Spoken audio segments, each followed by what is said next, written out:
G'day, guys. Welcome back to the Pittsburgh Steelers Syndicate and the Steel Syndicate podcast. My name's Mark. I'm your host for today, and I've got my co-host here, Britsburgh, Owen. Owen, what's going on?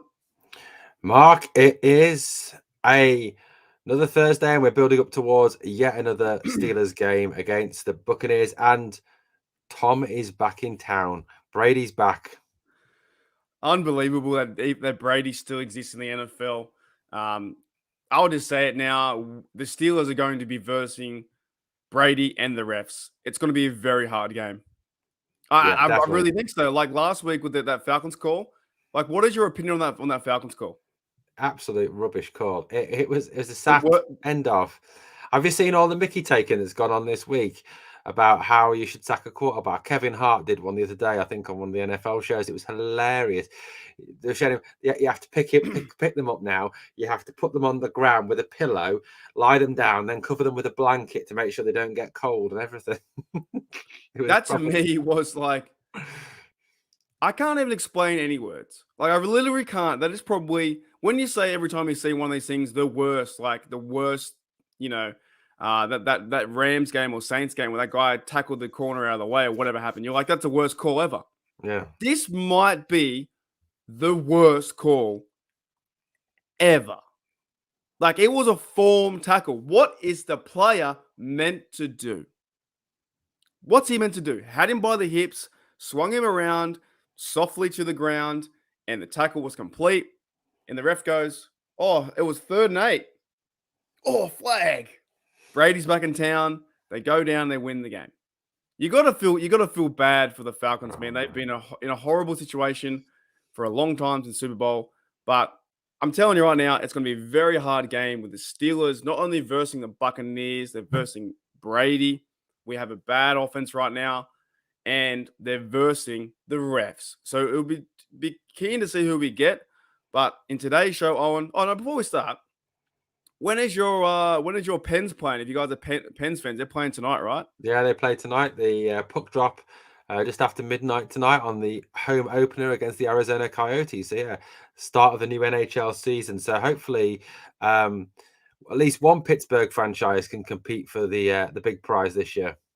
Is that the next hour or so? Yeah, after midnight, Okay. mate. Yeah, so we won't do we go for about 25, 30 minutes. Won't keep you too long because you got to get in preparation for the Pens game. I'll try and watch it if I can. I'm not a big Pens fan, but I do enjoy hockey. I do enjoy playoff hockey.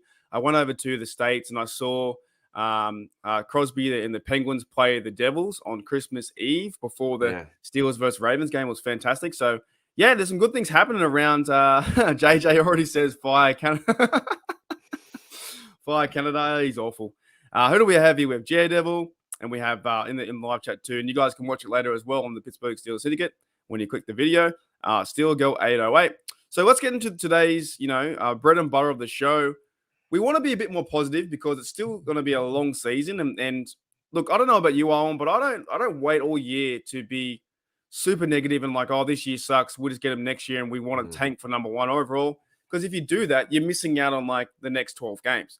But we're going to talk about, and Patricia's here too. We're going to talk about the rookies. Do you want to start off with Kenny Pickett and we'll work our way through? We'll just go through the draft list and see what's going on. Yeah, I think that's what we're going to do, Mark. I mean, I think that's when you and I were discussing the content of this show. We tried to think about obviously getting it as positive as possible. And I think the one big positive that's come out of this season so far, even though we are 1-4, is that the draft class of 2022 have started in a pretty impressive fashion. And whether it's Pickett, whether it's Leao, whether it's Pickens, whether it's Haywood, they've all done very, very well. And I think they are the future of this team. And I think the future is bright because of those rookies. But yeah, if we start with Pickett, I mean, Kenny's played 1.5 games, and he's already started to look like a better NFL quarterback than Trubisky ever was, and he's started to give us hope for the future, shall we say? Yeah, no, I agree. Do you think the hype it's calmed down, or are you still really excited? I'm still pretty excited. Yeah, I'm excited to see what he brings to this next game. It's going to be tough for him, and he's going to make rookie mistakes. And the guy has never played. That was the first NFL game he'd actually played, a whole NFL game. So he's going to find it hard this year because the team is is not great. The team is not doing well, but he is doing everything he can to lift the team again. He's talking like a leader of this team already. He's not leaving anything out there on the field. He's putting in maximum effort, and he's kind of showing a leadership that belies the fact that he is a rookie. You know, that he is in his first year in the NFL. I mean, his accuracy is unbelievable. I'd say, you know, he's one of the most accurate quarterbacks in the NFL already. The guy's accuracy is absolutely spot on. He's mobile. He has the enthusiasm. He's a breath of fresh air, really. I think that's one thing I think for definite. I'll tell you what, the Pittsburgh Steelers media team should hire me as their social media manager or whatever. I just did that up so fast. Hey. I just found that on Google real quick, put it on Canva, you know, put it in the background, download that, and you know that's what's going on. So yeah, Kenny Pickett, at first overall, I'm still excited. I'm still excited as well, and I think to be positive and you know, can he lead us to victory?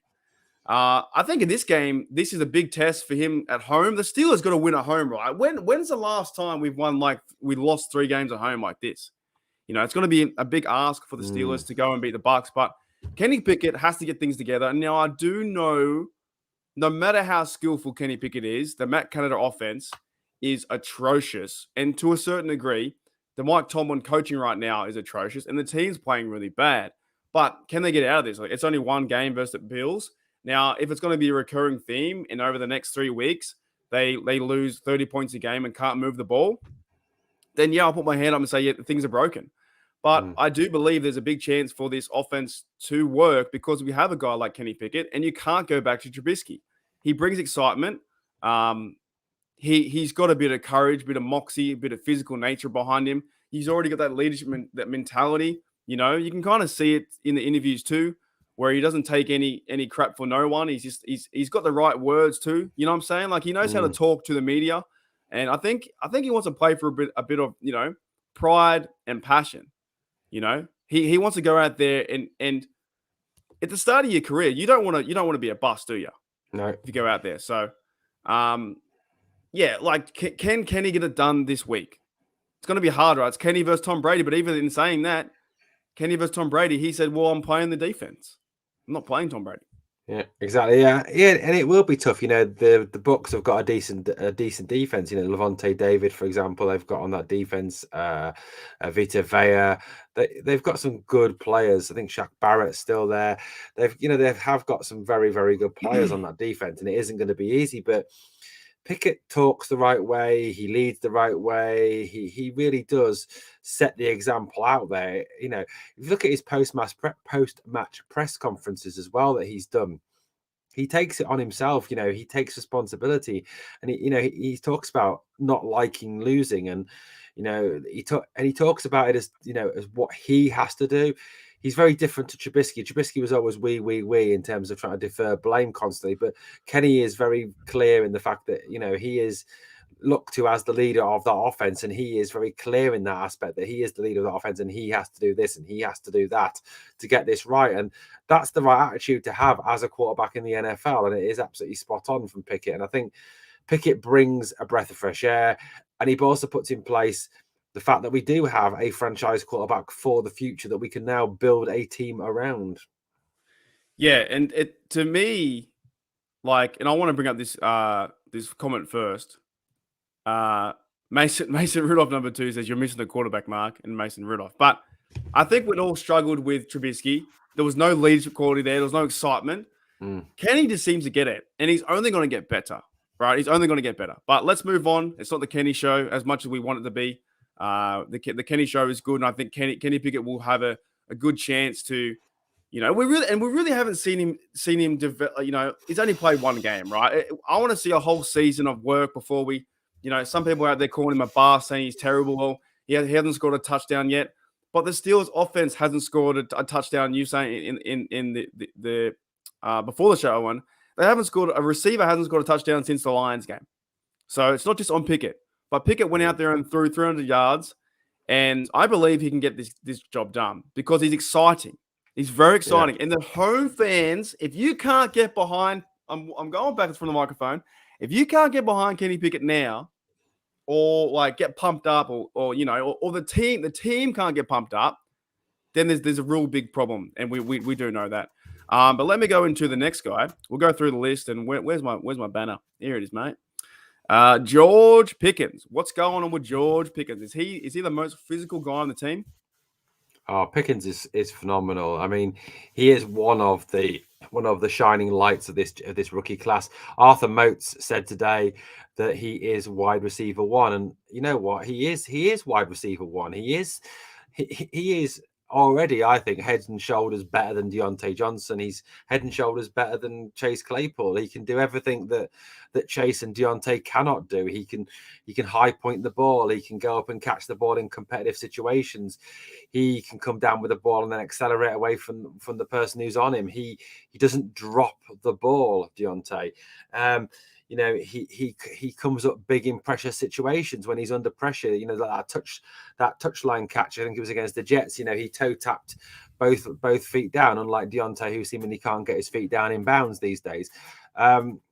He's 17 receptions this year, 250 yards. He's averaging 14.7 yards per catch, which is, Deontay's averaging less than 10 yards a catch. I can't remember now what Claypool is, but Claypool I know is less than 10 yards a catch as well. He's just phenomenal, and he brings a moxie, he brings an attitude, and he's not only his receptions, but I don't know whether you've seen, Mark, on Twitter, some of the blocks that he throws. Oh, it's amazing. Amazing. Against the Bills, Bills and the Jets, back-to-back weeks, he has laid the bloke who's meant to be marking him out with a block. He's put him on the ground both times. I mean, one way to get bloody open is push the guy in front of you, and then you got a clear lane. Yeah. I don't think I've ever seen a receiver really do that. Like, I love his physicality. Now, before I go into the next player, JJ52 says, "What are your thoughts on Devontae Adams?" First of all, my thoughts are. And look, jokingly, I say this.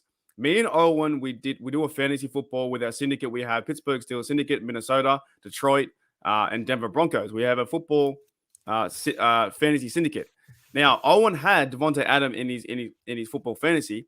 So I would have hoped that this happened last week and he was suspended because I lost big time. I was winning by 5 points, and then Devontae Adams scored a touchdown and won. But overall, I'm not worried about it. The camera guy is in the wrong place, wrong time. People get frustrated. What I would like to see is, lawsuits, is a camera guy go up and say, "Mate, I'm sorry," or, Devontae say, "I'm sorry," and just work it out. Buy the guy a jersey, give the guy some money or something, and just say, "Well, my bad." It's a push. First of all, did the camera guy did he break anything? Don't think so.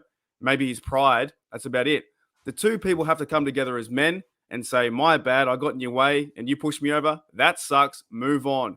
This is going to go through the courts. It's going to get all jumbled up. I don't know what you think, Owen, but to me, I'm not a big worry. Shake hands, move on, buy the guy a jersey, and that's it.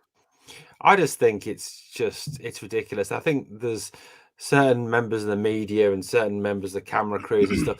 They need to remember that these people are human beings and stop stuffing cameras in people's faces when people are going to be frustrated. What do they expect is going to happen? They're human beings at the end of the day. And, like you and I, Mark, okay, perhaps he shouldn't have pushed him, and that's one thing. But like you and I, Mark, they get frustrated. They get angry at times. And when you're frustrated and when you're angry, you do and you say things that you shouldn't. And we've all done it. We've all said and done things we shouldn't have done when we're angry. But why is he, when he knows Adams is coming off the field and he knows Adams is going to be frustrated, why is he sticking a camera in his face? Well, he's trying to get a reaction, and that's why he's doing it. So for me, he got what was coming to him. And I think the fact that he's filed a lawsuit against Devontae Adams just shows it was a bit of opportunism. I think he was probably hoping for that to happen so he could file this lawsuit. And all I'd say to the cameraman is basically man up, you wuss, basically.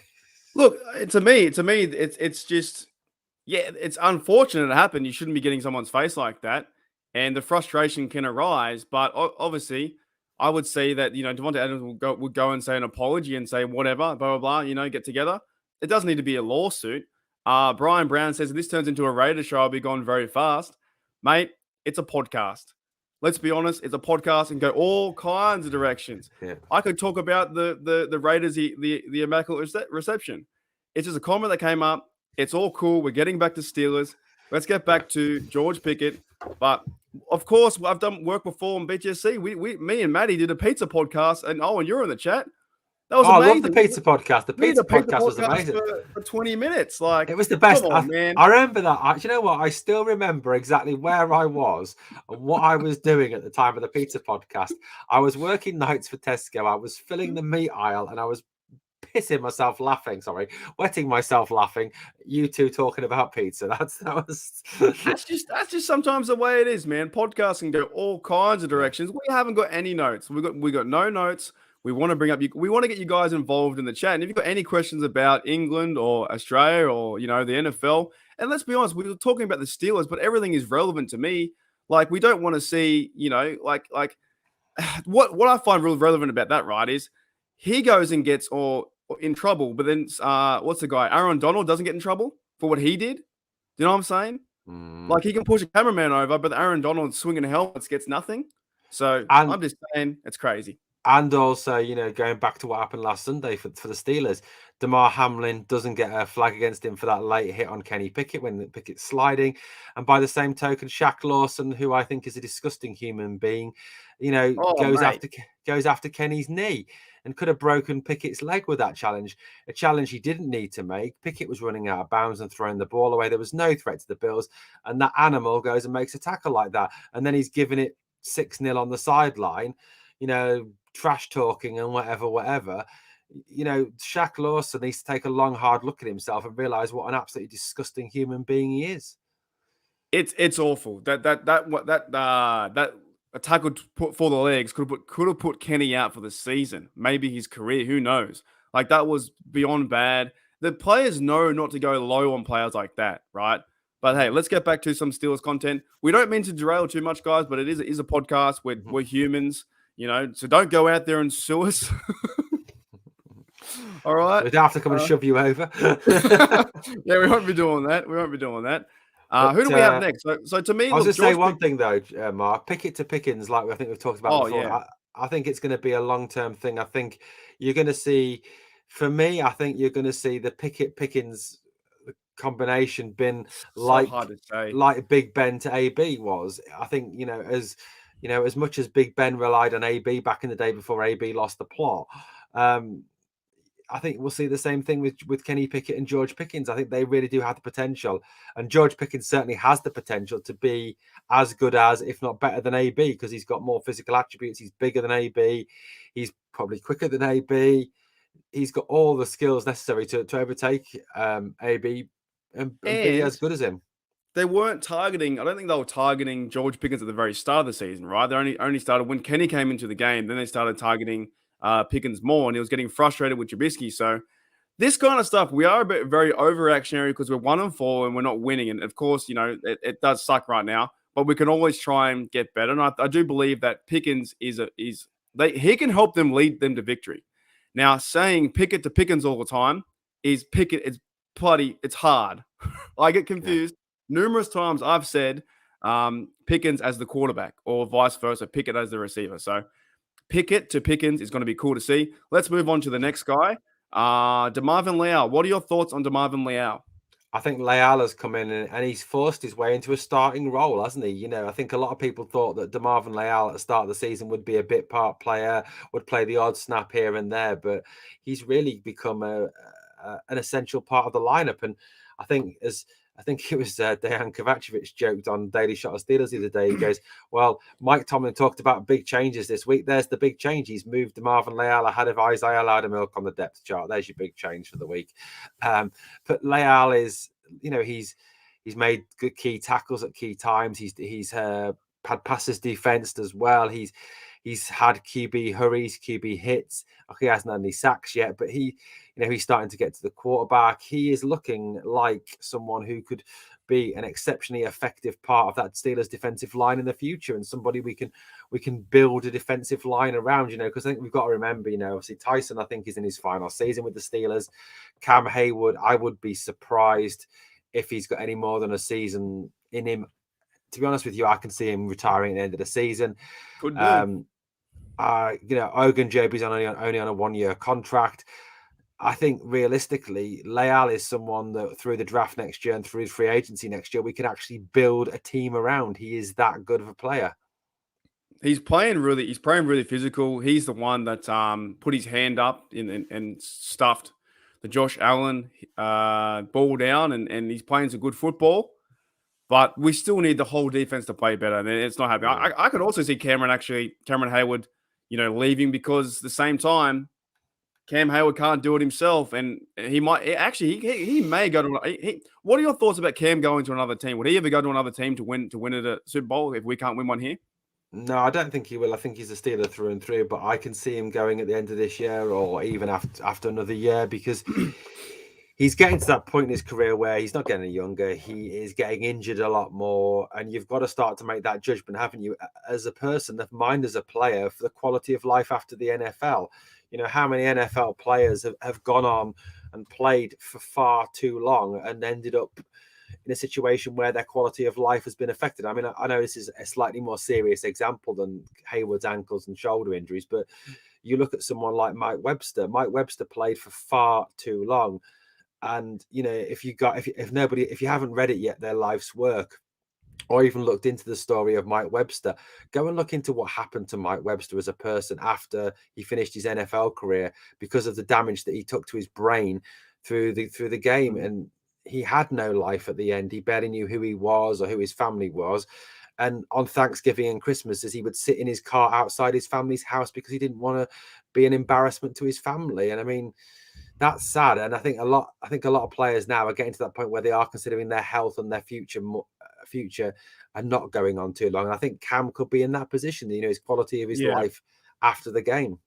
That's the thing too. We forget it as well about these players are people too. They're just people. They're just people like you and I. They have lives, they have families, and they're going out playing a sport. Yes, they're getting a lot of money, but at the same time, that is horrible to know that he's sitting in his car because he doesn't want to be embarrassed. That is really, I didn't even know that. I got a question here from 92. He says, "What do you think about the trade of Claypool, Deontay Bush for some draft capital, and we draft Jordan Addison?" No idea who that is. Who's Jordan Addison? Is he a quarterback? Jordan Addison was the wide receiver at the Pitt Panthers that Kenny Pickett linked up with. He moved from Pitt in the transfer portal. I think he's with USC Trojans now. Who also have, apparently, I've just found out today, they have Jerry Rice's son as well playing for them. So they've got a decent receiver core. But no, that's who Kenny Pickett's go-to guy was at Pitt last year. What are your thoughts about Juju coming back? Or where is it? Someone said Juju. Here we go. Juju comes back. Can you let Claypool leave? He's on a 1-year contract with KC. Would Juju come back to work with? That would be kind of cool to see. Juju and George Pickens together would be physical. That'd be some good play that would need, of course, improve the O-line. And I love how we're talking about the off season because it's look, I want us to see us win, but that's not a bad idea. If Juju comes back next year, what are your thoughts on that? I mean, two questions there. And the first question is, obviously, I think he said about Deontay, Chase, and Devin Bush being traded. That's not going to happen because, Deontay's just signed a new contract. So obviously they are committed to him. Devin Bush, you will get nothing for because he's out of contract in the summer. No one is going to trade for him at this stage before the trade deadline because they know they can get him for nothing in the in the off season. Claypool's got 1 year left on his contract. Obviously, that may be a possibility to trade Claypool for something. I have seen Claypool linked with trades to Green Bay and places like that. But as for Juju coming back, well, maybe that might work, because Juju had his best seasons when Antonio Brown was there. Maybe Pickens could be that Antonio Brown type receiver that could help Juju find that form. I mean, Juju's 1,000-yard season came when obviously AB was there because teams were double covering AB. I think obviously once this season's over, and I know it's foolish to be talking about like that, but yes, once next season starts, I think people are going to be more aware of Pickens, and you're going to see Pickens getting double teamed the same way that AB did. Well, let's get back right on track then. The season's not over yet, and we need the rookies to lead us to victory. What about our next rookie, Calvin Austin? When is Calvin Austin gonna play? Well, according to Matt Canada, never. I want to see Calvin Austin back this week. Matt Canada, I don't know whether you saw today, Mark, gave a press conference today, and yet again, he's just He is, and the fear of getting slaughtered again, like I did on Twitter earlier. Matt Canada is the dumbest person in North America. He really is, thick as. I mean, he came out and he said, "Oh well, that it's hard." Okay, the first statement he made was actually true. He said that it's hard to jump on a moving train, which we saw with Witherspoon last year, and I get that, 100% get that. But he then went on and say, "Well, who do you take reps off?" And you think, has he been watching this offense all season? What has he been doing all season? Other than George Pickens, tell me one wide receiver who has played well this year. You can't find them. And I think Austin would find a spark. When he was at Memphis, his yards after catch were fantastic. Sauce Gardner, the Jets cornerback, the guy who was taken first, branded Austin the most difficult person to cover in the college game. He's got something different to what the other receivers have got. He's got burning speed that can take the top off of defense, which we haven't got. Pickens is quick. Don't get me wrong, but he's not as quick as Austin. Jonte is quick, but not as quick as Austin. And Chase Claypool, again, is not particularly quick. He's more size and strength. He'd bring something different. But for Matt Canada to come out and say, well, who would you take reps off? Matt Canada, anybody apart from George Pickens. Watch the tape, you moron. What I don't understand is if you're such a good offensive coordinator, which he's not because he's averaging 14 points a game, right? They really have to fire him. People say, okay, you fire him. Who do you replace him with? I don't care. Let the players go and call the plays. No, I think he's actually a really bad offensive coordinator. How do you not have a plan for this guy? It's been 6 weeks. When I get injured off work, Owen, when I cut my finger at work, do you know what they did? They had a plan for me to come back to work. Yeah. Why do they not have a plan for Austin to come back to work? Mm-hmm. That's it in a nutshell. You've had 6 weeks to plan him to get back into the offense. Exactly. And Ray Fittipaldo tweeted out today that, basically Canada doesn't know how to fit him into the offensive system. And that's a sad indictment of someone who is paid millions of dollars to actually run an offense, isn't it? And people say, oh, well, you sack him. What does that do for Pickett? What does that do for the confidence of the offense? Well, I'm sure the Steelers could go out there and find somebody who could run the offense a whole lot better than Matt Canada. Hines Ward has coaching experience. Could he do any worse? Probably not. What's Todd Haley doing at this moment in time? Is it worth a phone call to Todd Haley? Someone like Mike Sullivan, I know he's the QB coach, but was the Giants offensive coordinator when Eli Manning was the quarterback, who was, in my opinion, a very fine quarterback. So there's plenty of options there for them to go and replace him with. And when he comes out and says stuff like that, it just beggars belief, absolutely beggars belief that he can't find a way to fit someone as exciting as Calvin Austin III into his structure. And I think Austin and Pickens would just scare the living daylights. You've got your strength and speed in Pickens, and you've got your just sheer burning speed in Austin, who, it was shown in training camp and in training camp. Coming on a slant, Austin was leaving the Steelers secondary for absolutely dead. And I'm not talking about Pierre and Lane. I'm talking about Minka Fitzpatrick, Levi Wallace. I'm talking about good secondary players.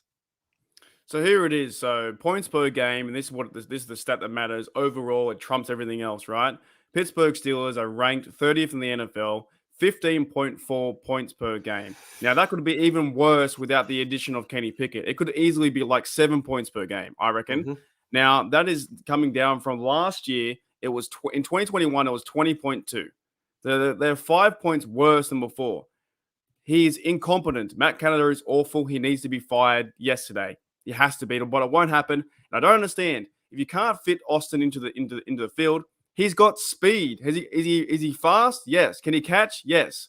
Put him on the slowest guy, the linebacker. Put him in the slot. Get him the football now. Get him it quick. I don't understand how hard it is to draw up plays. I played a bit of Madden. It can't be that hard to give him the ball fast. Canada is terrible. And Brian Brown says, we would have a party. We would have a party if he was fired. Big time. I've never seen this 15.4 points per game is terrible. Absolutely terrible. But getting back to being positive for this team, and the rookies need to show a spark, but it is hard to show a spark when the play calling is abysmal. And I think every week we're going to see it and hope it gets better.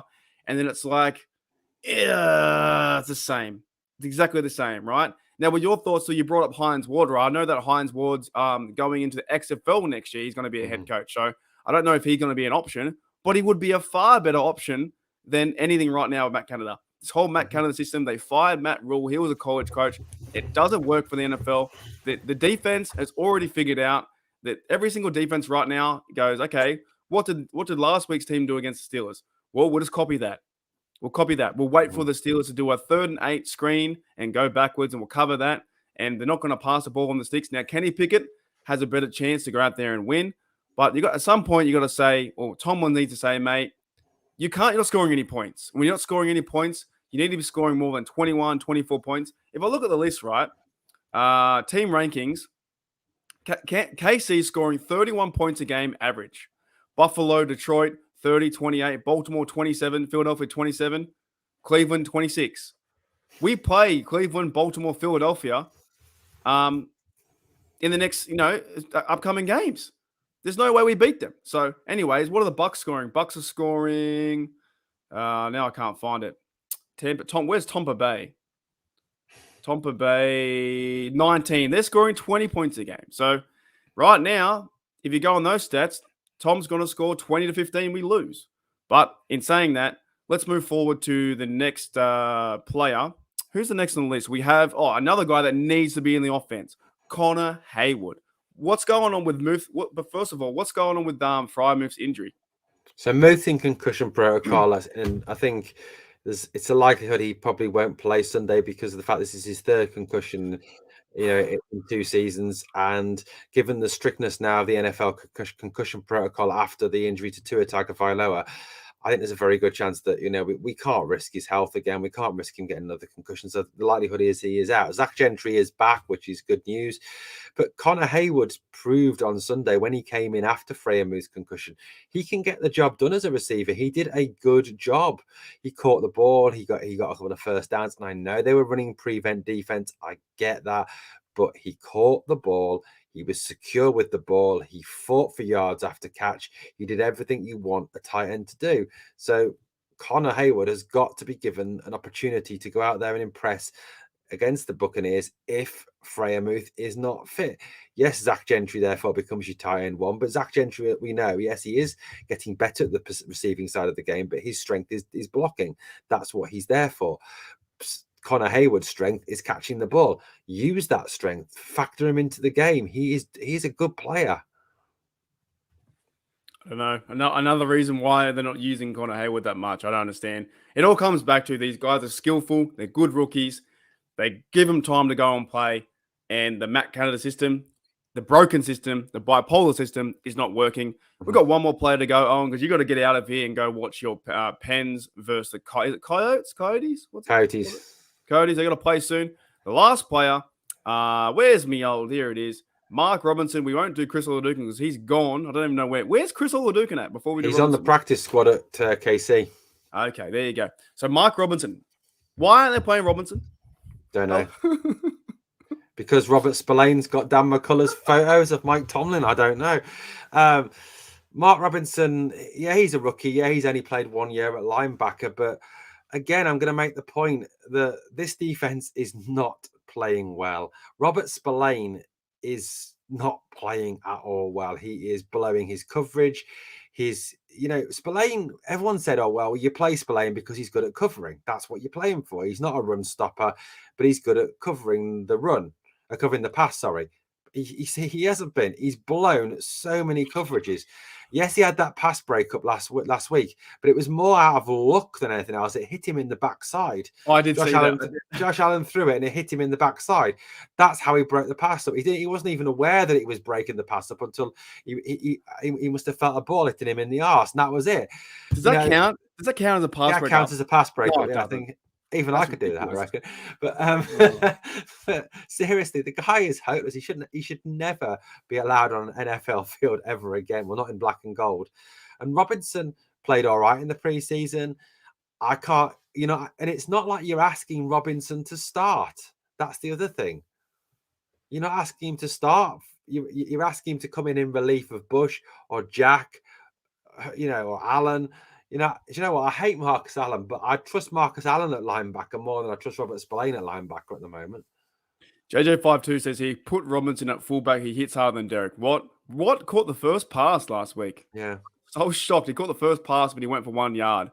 This whole team needs something. They're not fully using all their players to their advantage, are they? They're really not. Like, the only guy they're using is like Pickens, and now Muth could be out. Like, it's going to be a hard game versus the Bucks. But until I see some we had the good old days. We had the good old days with Antonio Brown before he went crazy. Wallace was good back then. We had some good stuff with Bill. And now it just seems like we can't move the ball and score. But Kenny Pickett's going to give us a chance. We might call it there, because you got to go and watch the pen. There's that question, the question from Brian Harrington, the live chat that we need to respond to. He says, former backup quarterback Byron Leftwich, who is currently the OC with Tampa Bay, do you think he'd be a good replacement for Canada? Yes, I think he'd be an amazing replacement for Canada, but I honestly think he's in line for head coach jobs. That's why he interviewed for head coach jobs last off season. So the chances of getting him to come and be an OC is, I think, non-existent. I think he will end up with a head coaching job somewhere this coming off season. So I don't think that's possible realistically. But yeah, it'll be great. I think he could definitely do a good job. He is a very good offensive coordinator. What is it you think that Canada just doesn't understand about the offense? Is he not breaking down the defense? Does he not incorporate route concepts or schemes and stuff like that? What does he not get? He can't. I mean, one of the things I heard this week that is the fact that his route trees are trash. He cannot draw up decent route trees at all. If you go and look at the route trees of the Steelers receivers, they are not good. They are very, very poor. And it's obviously Canada's concepts they're working to, and I think that is the biggest problem. He does the offensive system that I've heard this about, all teams run a version of a college offense in the NFL. Yeah, I get that. 100% get that. But he is trying to run a college spread offense. And a college spread offense relies on picking on weaker players who cannot set the edge. Now, that doesn't work in the NFL because you haven't got those weaker players, because there is no such thing as those weaker players, because this is a level up from, not even one level up, this is 10 levels up from college football. In college football, you come across some weak teams, not in the SEC, but Canada coached in the ACC and things like that. That's where he had majority of his time. He didn't have very much time in the SEC. If he coached in the SEC at all, I can't remember if he did, but his offensive system will not work in the NFL because it just can't, because you're not coming against those weaker players in the NFL week in, week out that you come against college. It just doesn't happen. What does is he a version of the West Coast offense? Is that what he's trying to do? He tries to be. He tries to run a West Coast offense. Short passes, that kind of style, right? But he's not in the same class as Bill Walsh and George Seifert. If you want to know what a West Coast offense looks like, go and watch the San Francisco 49ers in the days of Bill Walsh and George Seifert when they were head coach, and go and watch Joe Montana. Is that where you kind of you target the outside, the short passes, and you target the tight end, stuff like that? Yeah, and players come on slants and things like that. Yeah, which Jerry Rice used to eat alive. Jerry Rice, who is probably the greatest wide receiver of all time in the NFL. Joe Montana, who I've always said, in my opinion, is the greatest quarterback of all time, because he played in an era when you were actually allowed to tackle quarterbacks and pressure quarterbacks and hit quarterbacks, unlike now where Tom Brady, if you breathe on him and he falls over. So was there motion in the West Coast offense? Yeah, there's motion in the West Coast offense, but motion for a point. It wasn't just people moving around for no point, like Noah Strat being said. Short passing games. Yes, there was the longer passing. Yes, Montana did throw the ball deep to Rice and Taylor, but he did pass the ball short. He used Rathman, he used Craig, he used Rice over the middle. I can't remember the name of the tight end because I'm not a 49ers fan, but they had a pretty good tight end at the time as well. That works because of that system that Walsh and Seifert ran, which was a whole different level to what Canada's trying to run. And obviously, I suppose as well, you've got the fact that that Canada, that Walsh and Seifert were running under they were the head coach, but I can't remember the 49ers OC at that time. I know Shanahan was the offensive coordinator at one point under Seifert, but that's Mike Shanahan, Kyle's dad. But the quarterbacks obviously were Montana and Young, who are two of the best quarterbacks ever to play the game. So there's that as well. But yeah, the West Coast system he's trying to run just does not match that system at all. You know what? I think we need to discuss this more in the future, but you got a Pens game to watch, and maybe because I go and think like, do our players even match the West Coast Matt Canada offense before we go? Do they match it? Yeah, they've got the skill to. They've got the ability to. Austin, Pickens for right. I mean, I'm going to commit sacrilege here, and I apologize to NFL purists out there, and I apologize to any 49ers fans who might stumble across our podcast. But for Rice, Reed, Pickens, for Craig, Reed, Harris, obviously we haven't got a Tom Rathman, we haven't got a fullback of that ability. For John Taylor, Reed, Deontay Johnson, there's players there of that same ability, potentially. But they've got the same sort of a similar skill set to those wide receivers to be able to run a similar system. And Roger Craig was a hard running, tough running. He wasn't the fastest running back in the world, very much like a Najee Harris style running back. So we have got the players there. It's just a very poor coordinator who cannot apply that system or use the correct plays at the correct time to match the defenses that he's facing. I mean, even in the first quarter, when you've got a situation where you are not handcuffed by the game situation or by the defense that the opposition is showing you, you can script 12 to 15 plays to go out and impose on the opposition. He's not doing that. He just isn't doing that. And last year he had Ben, so he didn't need to. And I heard Ramon Foster talk about it this week, and he said that the scripted plays when Ben was quarterback, there was 3 scripted plays, and it was just Ben, do what you want then in the first quarter because Ben was that good. Obviously, that's something that we can't do now because we haven't got Ben anymore. But he can't even do that, Canada. He can't even take control of a game in the first quarter. He can't even script 12 to 15 decent plays to give us control. I love how, and we're going to end it now. I love how we try and be positive, and it always comes back to the poor offense of Matt Canada. Yeah. And also the coaching of Mike Tomlin. And I'm a Mike Tomlin guy, so don't go at me like that. Yeah. Anyways, that's what it comes down to.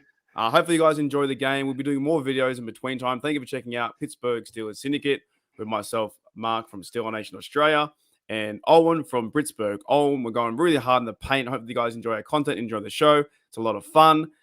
Penguins are playing today. The NHL is back. Football's still around. We do this stuff all the time, pretty much videos every single day. Yeah. I'm more excited for this season still going on, even being 1-4. I'm a massive Steeler fan, big time so. I'm a huge Steeler fan. But there's probably, if the offense plays weak, then maybe we got to do a podcast about the Matt Canada system. Because I'm intrigued to how much knowledge you know about this stuff, Owen, because that to me sounds like it worked in 49ers, but it's not working here. Mm-hmm. And it works. Buffalo run a very similar, ethos type system, and their system clearly works. Ours doesn't. Oh, their system works really well. Yeah, it does, especially against us. 98 yards to Gabe Davis. All right, guys, thank you for checking out the what do we call the Syndicate podcast, Steelers Syndicate podcast. I'll see you guys later. Here we go. And no, I can't do it as good as you, man. Here we go, Steelers. And what do you say? Here we go, Steelers. Come on. See you later.